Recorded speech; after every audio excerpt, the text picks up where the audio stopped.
me just say this about Canadians.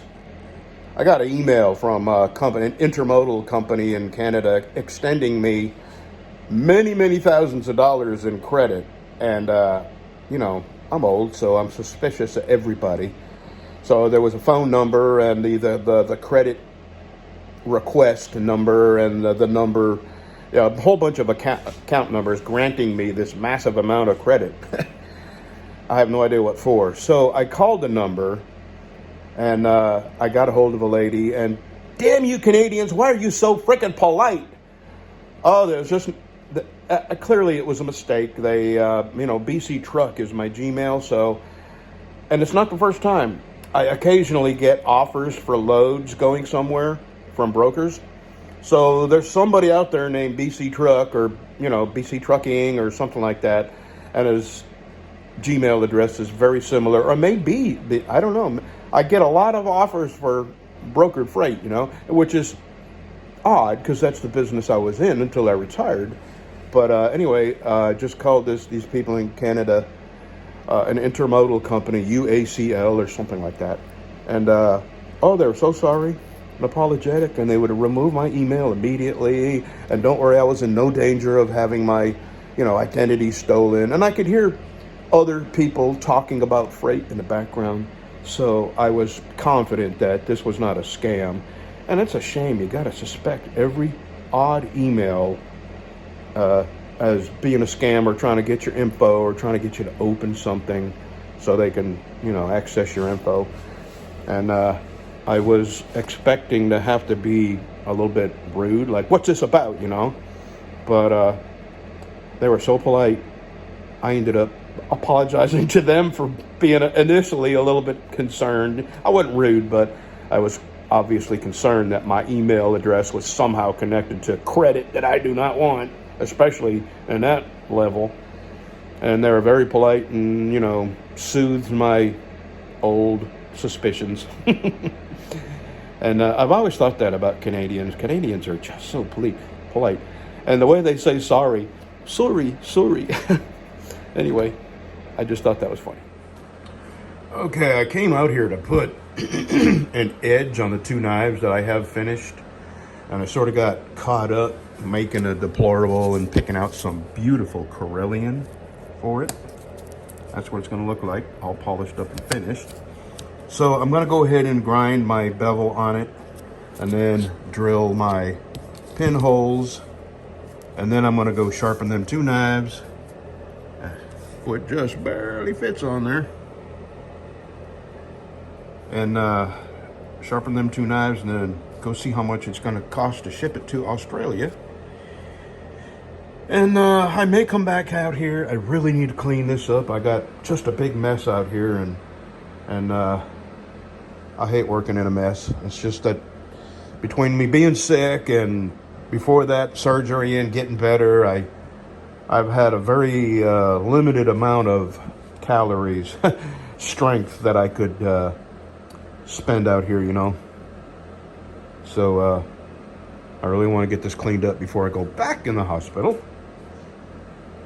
So I'll have a clean shop to come to, because when I have the hernia surgery, even if I don't get reconnected, the hernia surgery is going to shut me down from lifting and twisting, and because it's right here. And, I don't know how long they're going to tell me not to do anything, but I want to be out here. I have a whole bunch of knives cut out and ready. I can sit in this chair and do a little bit of sanding, or I can sit at home and worry about how bad I hurt. So I'd rather be down here. Okay, I'm going to go grind the bevel on this, and then I'm going to go sharpen them two knives, and then I'm going to go see how much it's going to cost me to ship that to Australia. So we'll be back. Here's another little tidbit of info if you're a knife maker. Everybody has a weak side when they're grinding bevels, and my weak side is this side. So what I do is I grind my weak side first, and then when I turn it around and I grind on the side that I think I do better on, it's easier to mimic the weak side bevel from my good side. I don't know if you get what I'm saying. But I guarantee you, knife makers will get what I'm saying. All right, that's it. Okay. So the other side come out perfect. Let me shut these off. The other side come out absolutely perfect, and I was able to bring. See, what I do is I grind the bevel at 60 grit, and then when I get almost up to my line, I switch over to my 120 grit belt, and that just makes it easier to hand sand. I start with 150, and the lines come out pretty quick, and then I just progress from there. So it worked perfectly on this side, and on this side, I come up too close to my line with the 60 grit, and I left no room to come up to the line to grind the grind lines out with a 120, and at the same time bring my grind line up to the line. I'm already at the line, so I'm having to sand this out by hand on this side with a 120 grit, and that's what I wanted to say. I have some, what's the name of this? Okay. This is the worst sandpaper, dear foes. It is absolutely the worst sandpaper I've ever bought. This is the last of it. I rarely use 120, which is why I still have it. And when I finish off this junk sandpaper, I'll go to Rhino Redline. It's made by Indasa, but this special line of sandpaper is called Rhino Wet Redline. Redline Rhino Wet, made by Indasa. There, I said it. And that's the stuff I use from start to finish, top to bottom, wood, metal, everything. It's the best sandpaper, and it is very expensive, but you use far less of it, and you make far more progress before you have to change a piece of sandpaper out. So, but I'm not gonna throw it away. I'm gonna use it up. All right, I'm fixing to go put the edge on those two knives and put one of them in the box, go up to post office and see what it's gonna cost to ship. I'll be back. This is not a good sign. There's a restaurant here in our little town, and used to be at lunchtime, which it's lunchtime now, you couldn't get a car in sideways in there. It was always packed. Well, I just went by there, and there's not a single customer there. And that's, we've been noticing that the last few days we've gone by there, the last, couple of weeks actually, that he used to be absolutely packed, and now I don't know how they're staying in business. It's him, his wife, and his son. We kind of joke. His name is Ramon, and his son's name is Ramon, and we call them the Ramones. They probably don't know who the Ramones are. I don't know. Well, anyway, yeah, it's kind of sad. There's nobody there, and I hope he can weather the lull in business. I don't know if it's because holidays or whether it's because people have lost their jobs. Usually it's working folks that pile in there at lunch, and the only car that's there is his. Okay, let me go see how much this package is going to cost me to mail to Australia. Get a load of this.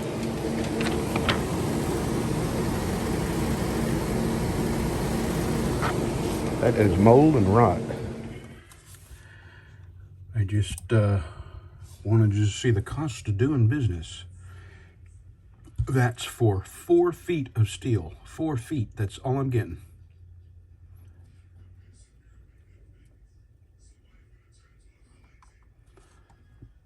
And then there's the wood.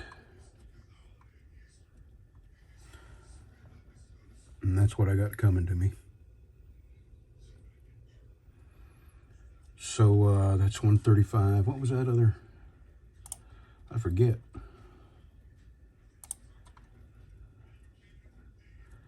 240 something. Don't make me add. $250 just to continue making knives. What the hell am I doing?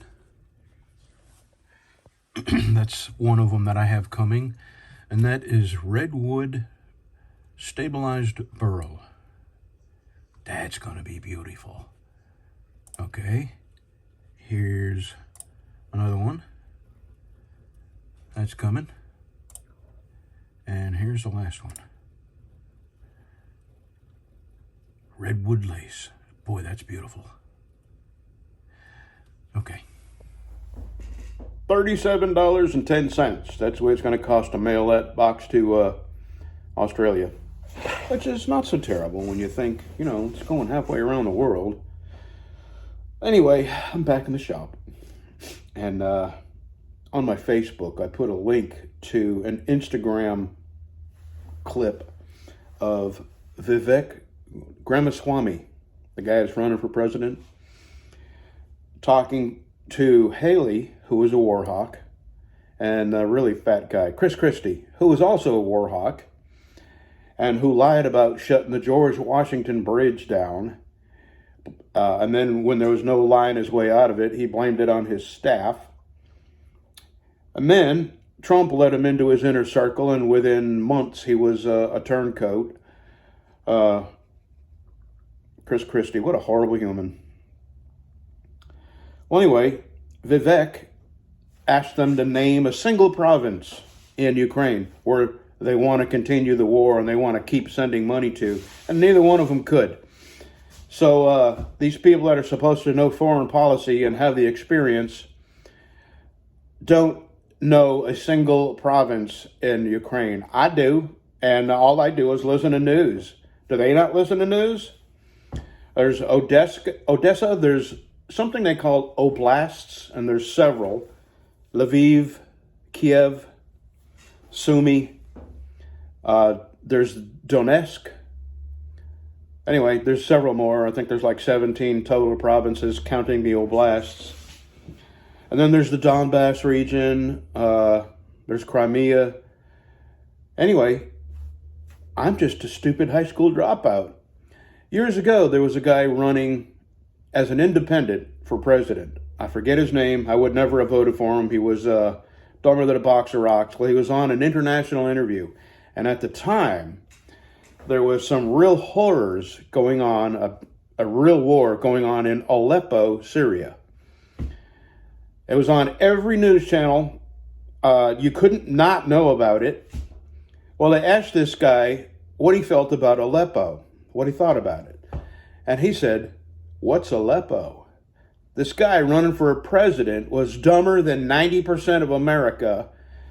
And how do they get there? How do we get these people to that position where they're so stupid that they can't even name a current event that is happening at the moment they're running for president? Aleppo, a huge war, terrible war, lots of people died, and didn't know what it was, but wanted to be president. Anyway, just saying, I'm fixing to go to Sandon. See ya. And one more thing. Ever have one of those days where, starting from first thing in the morning, everything you pick up, you drop? I'm having one of those days. And then I just put a little nick, just a tiny little nick right there. And it finally stopped bleeding. Good Lord. And tomorrow, going to be an all-day wasted freaking day.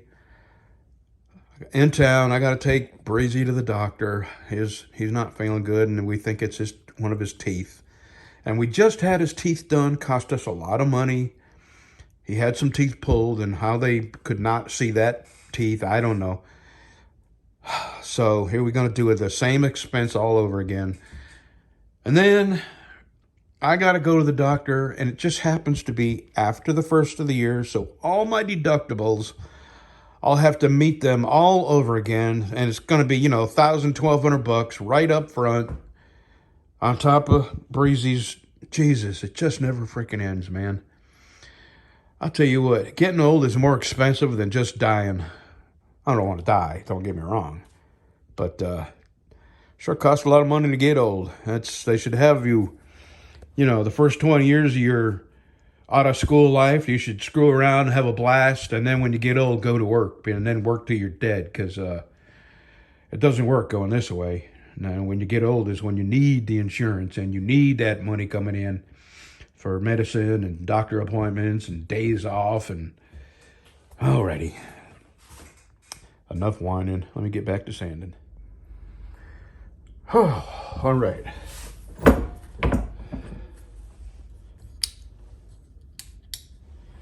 I got the hardest side done. That's 120. Now, this is sanded up to 120, so it won't take me long to get that out. And the plunge line looks good, really good. Got a good start on it, even though I stabbed myself. Yep, today's been one of them days. And since I'm in complainy, whiny Brad mode, let me tell you about my freaking back. The last few days, right in the middle of my back. It's a new pain, and it hurts so bad it's hard to take a deep breath. That's how bad it hurts.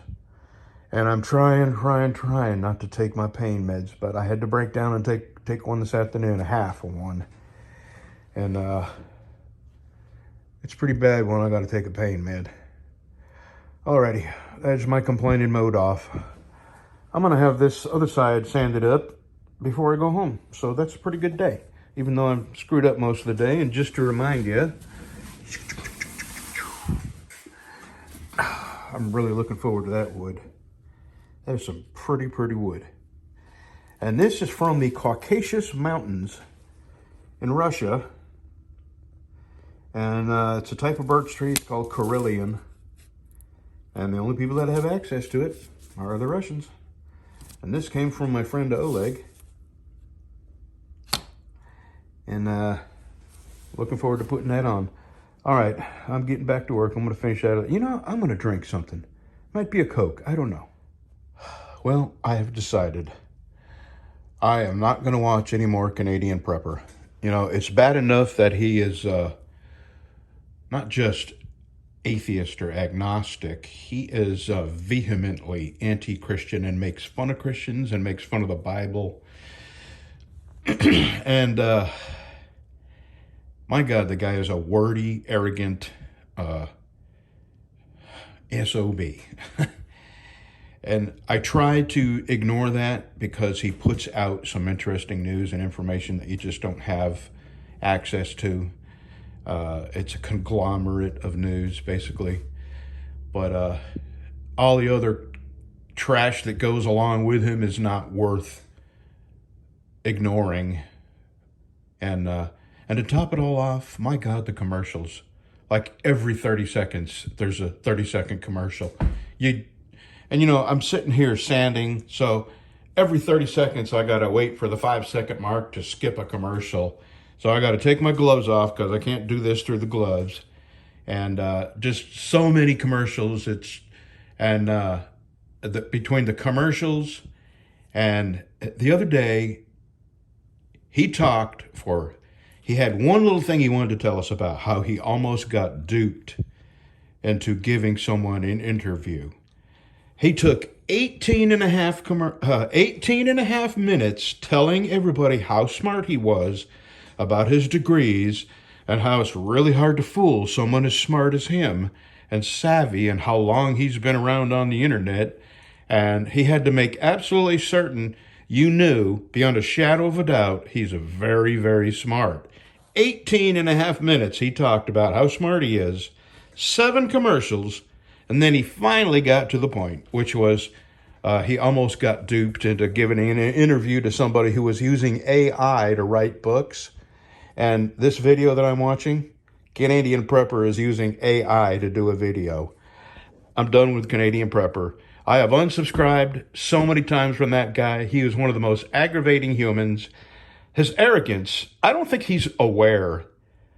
Or maybe he is. I think he's got a real deep-seated inferiority complex. Nobody has to tell you how smart they are in every other breath if they didn't have somebody telling them at some point in their life that they weren't very smart.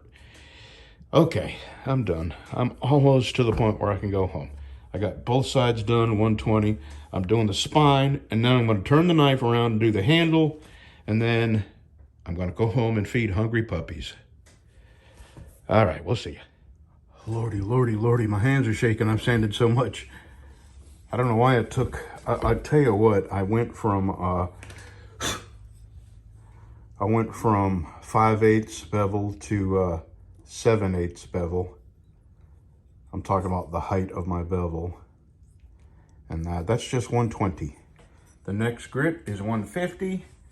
And this took about 4 hours. And the next grit will take, 20, 30 minutes. And then every grit thereafter will take just a little less and a little less time. Just a minute. It's almost time to eat. Just a minute. That's what we're going to look like right there.